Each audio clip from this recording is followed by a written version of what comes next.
কোথায় ছিলে এতক্ষণ? বাইরে বাজ পড়ছে, একবারও মাথায় আসে না যে কেউ বাড়িতে বসে চিন্তা করছে।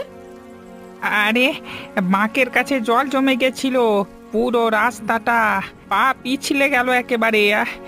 উঠে আবার কাঠগুলো গুছিয়ে নিতে হলো, তো তাই দেরি হয়ে গেল একটু। পড়ে গেলে মানে? কোথাও ব্যথা ট্যাথা পেয়েছো নাকি? দেখি দেখি, আর এই কাঠগুলো আমাকে দাও। তুমি ঘরে থাকো, ভিজে যাবে, আমি নিচ্ছি। তুমি কি একা ভিজবে সারা রাত? দাও বলছি, নাটক করো না। আচ্ছা আচ্ছা, নাও, তোমার সাথে তর্ক করে কোনোদিন লাভ নেই, কোনোদিন জিতিও নি। নাও নাও নাও। না যেতনি, আর জিততেও পারবে না। ঘরে ঢোকো এখন। এই কাপড়ে থেকো না, ছেড়ে দাও। গত বছর এইভাবে ভিজে তুমি জ্বরে পড়েছিলে, মনে নেই? হ্যাঁ হ্যাঁ, মনে আছে। কালকে সকালে বাজারে যেতে হবে, এই কাঠগুলো বেচতে পারলে একটু হিসেব মিলবে এই মাসে। কালকেরটা কাল দেখা যাবে, আজকে আর হিসেব না।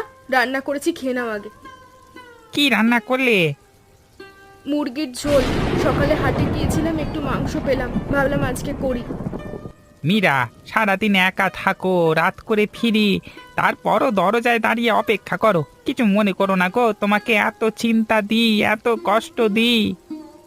অভিযোগ করলে কি বৃষ্টি কমতো? চলো, তরকারি ঠান্ডা হয়ে যাচ্ছে, তাড়াতাড়ি করে খেয়ে নি। সারাদিনের খাটাখাটনিতে তুমি অনেক ক্লান্ত হয়ে গেছো।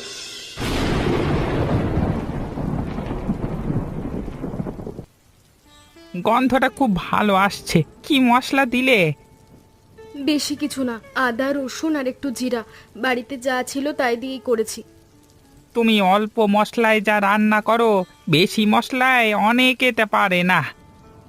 বেশি মশলা কিনবো কোথা থেকে? যা আছে তাই দিয়েই চালাতে হয়। সেটা বলছি না, সত্যি বলছি, গ্রামে কেউ তোমার মতো রাঁধতে পারে না। ভাগ্য করে একটা বউ পেয়েছি বটে, হাতের রান্না একেবারে অসাধারণ। থাকো তো, কাপড়টা ঠিক মতো মেলো, না হলে কাল শুকোবে না। মীরা, এ মাসে চালের দাম আর একটু বাড়লো।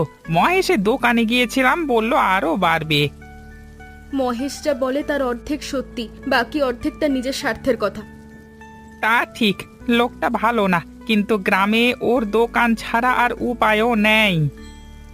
উপায় বের হবে, আপাতত বসো, দেখো কেমন খেতে হয়েছে রান্নাটা। হ্যাঁ, এইটাই দরকার ছিল। তুমি খাবে না? খাচ্ছি, তুমি শুরু করো। শোনো শোনো, আমি বলছি তোমাদের, পাহাড়ের ওই উত্তর দিকের জমিটা এখনো না কিনলে পরে পস্তাবে। আমি খোঁজ নিয়ে দেখেছি, ওখানে রাস্তা হবে কিছুদিনের মধ্যে। রাস্তা হলে জমির দাম